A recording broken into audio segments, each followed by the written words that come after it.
Where will your Premier League team finish in the 24th-25th season? Hello and welcome back to the Blue Dragon YouTube channel, your home of all things first and second division English football. Today I will rank every single team in the English Premier League to find out where I think they're going to finish this season in the top division. I will be considering pre-season fixtures, signings, and other factors such as managerial changes. Comment down below where you think your team should finish this season. Leave a like if you enjoyed this video. Subscribe to join the army. Let me know in the comments down below what I can improve about my videos. I hope you enjoyed this video. Let's begin. In at 20th position I've got Southampton Football Club. Unfortunately for Saints, they struggled last time out. One of the main reasons why I've put them rock bottom of the Premier League table is mainly as their manager Russell Martin and his style of play. I'm still not sure about Russell Martin as a manager, and I don't think his style of play will be effective in the top division. As in the Championship, you can keep the ball as long as you like. But when you come up against teams like Liverpool, Manchester City, Aston Villa, you are going to get dominated possession-wise. They beat Leeds in the playoff to get promotion to the first division in pre-season. So far they defeated Eastleigh 7-1, and in the transfer market they made some decent signings such as Adam Lallana and Flynn Downs. Despite all of this, I still think they'll be relegated by quite a bit in the end. I'm just not sure about their style of play in the top division. Now going into 19th place, this might be a bit of a surprise to many people, but I've got Brentford Football Club. They've been struggling for a couple of seasons now. Some key players such as Ivan Toney may be looking at an early exit this summer after playing well for England in the Euros, and also they haven't brought in anyone yet. They recently beat Wimbledon 5-2 in pre-season. Don't think their squad is good enough, and it's not what it used to be a couple of seasons ago. This squad had the likes of Wakings, Benrahma, Toney, and a lot of attacking flair, which it just doesn't have anymore. They only won 10 games last season and survived a couple of game weeks before the end of the season, so little bit shaky last season. But I think this season, with the more quality teams in the first division, one think they will be relegated, unfortunately for Brentford. Now just about being relegated back to the Championship, I've gone with Nottingham Forest. I think this one could really go down to the wire with the team who could finish in 17th place. They haven't been stable enough in recent times. It went really close last season. I think again with more quality in the league this time out they could struggle pre-season wise. They recently drew with Sunderland. They've signed Milinkovic from Fiorentina, who played in Euro 2024 for Slovakia, so I assume he could be a decent signing for them, but again, they haven't been stable in recent times on the pitch. It has dropped off in recent years for Nottingham Forest, and that is the main reason why they're being relegated back to the Championship. Now surviving by the skin of their teeth, I've got Ipswich Town. Mainly why Ipswich to survive is because Kieran McKenna is staying, and I've got a feeling that he can mastermind his way out of being relegated back to the Championship. They've got something about them which just makes me feel like they're going to stay up. They feel like to me like Brentford did a couple years ago when they came up. They're also playing Liverpool and Manchester City back-to-back in their first two games, which I think in the long run could help them a lot. They recently signed Liam Delap for £15 million from Manchester City, and I'm a big fan of his. They haven't got a very strong squad, but this squad come together in the difficult times. It could go down to the last day of the season, but I have a funny feeling that they just managed to do it there at home on the final day of the season, which makes me think that Portman Road will be buzzing on that day, but we'll have to see about that. 16th place on my list, quite controversially, I've got Brighton and Hove Albion. Some about Brighton when I'm researching into Brighton Football Club and how well I think they'll do this season is that they have got an absolutely humongous squad. If you look at their players in their squad, there's so much depth, which I think will keep them up in the end. It's a much stronger league this season. They seem to be they have got quite a weak squad in general compared to the rest of the division. They've been dropping down the Premier League for a while now. They finished 11th last season. I can see a bit of a drop-off in that, so I don't think they will have too much of a disastrous season. But I think it'll be a bad season for Brighton, so in 16th position I've got Brighton and Hove Albion. Now it's 15th position. I've got Leicester City. A couple years ago they won Premier League, but last season were relegated back to a championship and then they were promoted again. They absolutely rocked the championship last season. If they hadn't had the dip in form towards the end of the season, it could have been a record-breaking season for the Foxes. They will want to re-establish themselves as a Premier League club, which I think they are now. I think they're a solid Premier League club. They've got the quality. I don't think they'll be in too much of a relegation fight. I think we'll see glimpses it throughout the season, but I can't see them being dragged into it too much. I like Steve Cooper as a manager in the Premier League. He kept Forest up, of course, and with a lot more quality at his disposal at Leicester City. I've got no doubt that he'll keep them up as well. They recently brought in Bobby Reid, who did really well at Fulham for many years. Plays like Jamie Vardy don't go unnoticed in this league, and they recently lost Kieran Dewsbury-Hall. They got a lot of money for him, so we'll have to wait and see how they invest that money, but for me, I think they'll survive. Now going into the more mid-table region of the table, in at 14th position, I got Fulham Football Club. I think this will be another comfortable finish for Fulham. They won't be in a relegation fight. They might see a glance of it, but it won't be a proper fight. They haven't signed anyone yet. They've got a lot of decent players such as Tom Kenny and Gimenez, and they are looking to sign Somerville from Leeds, so that could definitely boost their time in the Premier League next season, because he was very good for Leeds last season in the Championship. They finished 13th last season, so I see a little bit of a drop-off, but again the quality of this league is going up and up by the day. I think they have similar season to last year. Not too good, not too bad. They'll be a bit worse off, but only back by a couple of points. Yeah, I just see another solid season for Fulham. So 14th position is Fulham Football Club. Now in 13th place on my list, we travel to Merseyside to Everton. They played very well last season after having a hefty point deduction. If it weren't for that point deduction, they would have been in the mid-table. Sean Dyche is a perfect fit for Everton Football Club. I think he just screamed Everton even when you look at the man. They survived last year, despite heavy points being taken of. They recently drew 3-3 with Sligo Rovers, who play in Ireland. They've also signed in Dye from Marseille for just £16 million. Also another motivation that they have is this year. I think it's last season at Goodison Park, so they will want to make it a good one. I think they'll be comfortable. I think they'll develop on from next season, and I think after the season coming up, I think they already want to push on up into those European places. But I think this season now for Everton is all about the stability and not getting into any more trouble or anything like that, and just having a comfortable finish. Now in at 12th position I've got Wolverhampton Wanderers. They've been mid-table basically since they came up in the 18-19 season. I like Gary O'Neill as a manager again. Just like Brighton, they've got a massive squad. They got some good players such as Pedro Neto. I think they will improve a little bit over next year. They've also lost Kilman, their captain, which was a bit of a blow for Wolves. But if they can reinvest that money, that might be great for the club. And this season again is all about stability for Wolves, and seeing if in the next couple of years they can push for those European places again. This is another solid side in the Premier League. I think they will be comfortably mid-table, not too good, but not too bad. Similar season again. In 12th position I've got Wolverhampton Wanderers.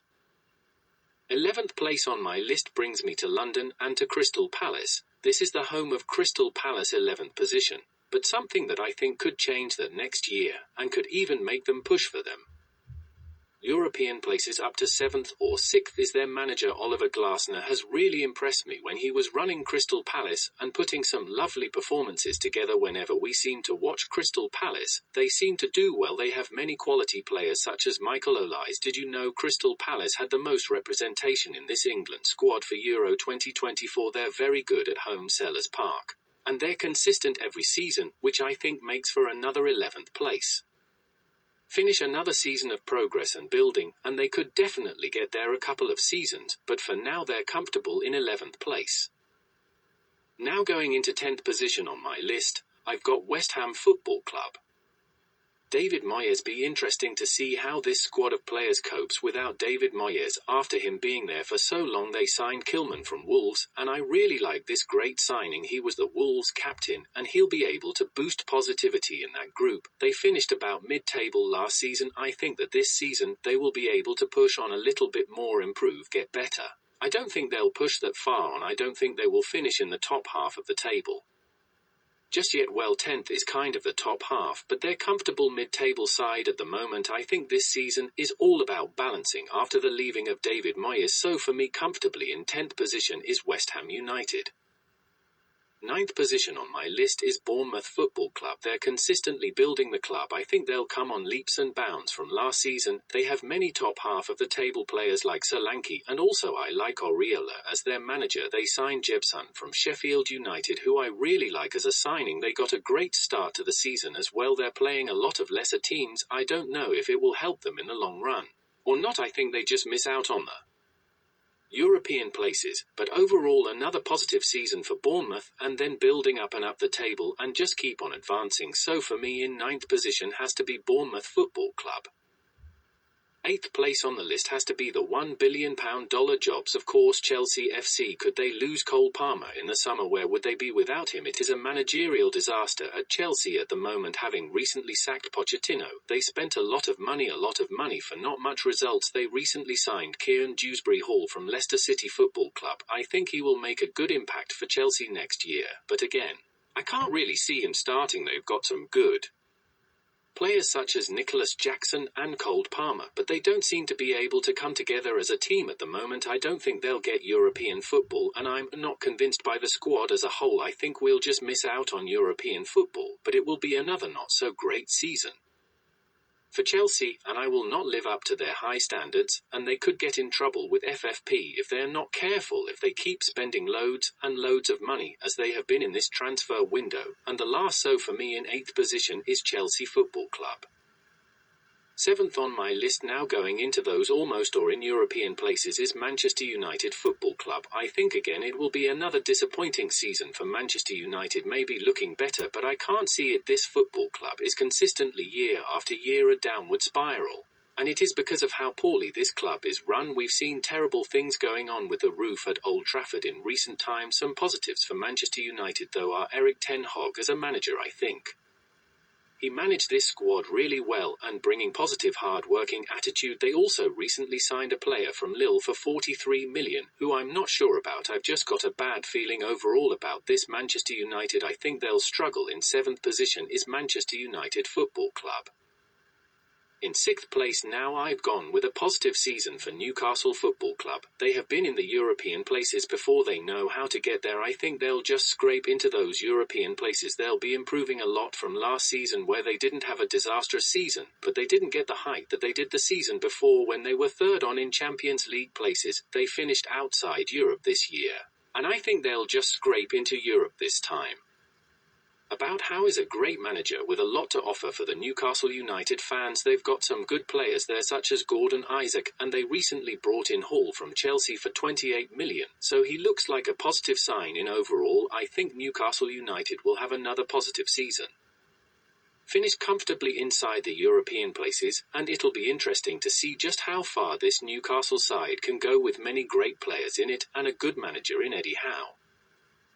Now breaking into the top 5, I've got Tottenham Hotspur Football Clubs. I think they will improve a lot on last season. I think they finished 5th last season as well, but I think that was improved. Their squad will improve. I like Ange Postecoglou as a manager. I think he does really well in the Premier League, and he is definitely taking Tottenham Hotspur out of the slump that it had been for a couple of years. I think it will be another solid season for Tottenham. Building on last season, I think it would be quite average again for Tottenham Hotspur. They could be pushing for those Champions League places, and if they do well, I think they could definitely get into those places. They recently defeated Queen's Park Rangers 2-0 away at Queen's Park Rangers, so there are positive signs there. Also, they recently signed young players such as Archie Gray from Leeds, who I think will massively help Tottenham Hotspur Football Club in the long run. I don't think he'll start. I think pretty soon, within 1 or 2 years, we could definitely be seeing Tottenham Hotspur in the Champions League, but for now in 5th position is Tottenham Hotspur Football Club.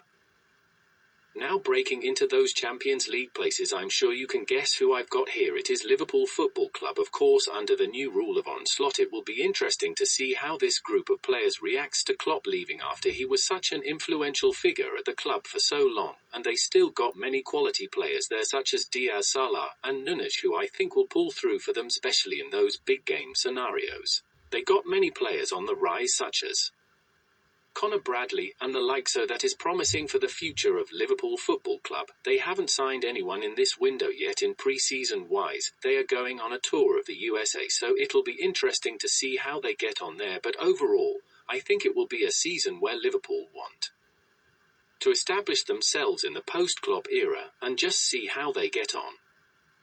I don't think they'll be talking about title challenges just yet, but I think if they can bag a Champions League slot, then that will be a great first season for Onslaught, excuse the pun. In at third position, we have got Aston Villa Football Club. They were the surprise team of last season, and I think they will be again. Might shock a few people this time about, well, they just won season wonder last year. I don't think they were. I think Unai Emery's a solid manager who is going to build this squad up and up and up. Well, they're in the Champions League this season, but can they be it in the next campaign? I think they will. They've got a great squad there with the likes of Ollie Watkins, who stood out for England in the Euro semi-final, and John McGinn, who also played in the Euros. They recently made some big signings with Archer from Sheffield United, who I really like as an attacking option. They want to build on from last season and be comfortable, so that is why in third position I've got Aston Villa Football Club. I think they will want to have another season similar to the last one, and maybe, who knows, in a couple of years, we could see Aston Villa pushing for the Premier League title. But they have been good all season, and I think they will carry on that same form into this campaign, and make Villa Park the fortress that we know it can be. Second place on my list might surprise a lot of people, and it is Manchester City Football Club. Now you can probably tell who's going to be first on my list. But let's just go into Manchester City first. Of course, this title race could go down to the very last second of the very last day. Is probably going to be Pep Guardiola's last season at the Etihad. After 9 years, they've got amazing quality of players there, such as Kevin De Bruyne, Haaland, Akanji. So far in this window, they haven't signed any players they don't really need to, with the likes of players that they've got and brought in like Doku, so this title race could be very tight. I just see them slipping off in those final moments. They won so many Premier League titles now. On who knows, maybe this is the end of the extreme Manchester City era. So for me, in second position in probably what is Pep Guardiola's last season as Manchester City boss, Manchester City. So now first place, it's their time, Arsenal Football Club. There isn't going to be no more bottling going on at Arsenal. They've got the players, they've got the manager, have got everything going on at Football Club. Surely it is Arsenal's time to win the Premier League. For me, the champions of England will be Arsenal Football Club. There's not much more to say. They've been knocking on the door for 2 years now. They've got an amazing manager before an amazing squad. The likes of Trossard coming off the bench, Odegaard, Saliba. The defence is one to be admired. I think now Mikel Arteta has sussed out the Premier League and where he needs to be good, where he needs to strengthen. If Arsenal can make some positive signings that can help them next season, then I have no doubt that it is finally Arsenal's time to win the Premier League. I back them to win at the start of last season, but now I think it truly is Arsenal's time to win the Premier League after so long of Manchester City's dominance they had for years in a row. Well, not this time for me. The champions of England, Arsenal Football Club. Okay, that concludes the end of that video, guys. I hope you enjoyed it. Please comment where will your side finish. Leave a like to spread the video out for more people if you enjoyed it. And of course, check out some more videos. The video I must recommend is my championship video, where I go in depth with every single championship club to see which ones could be in the Premier League come the 25/26 campaign. Subscribe if you want to join the army and make football great again. Thank you so much for watching. Have a great day and come on, boys.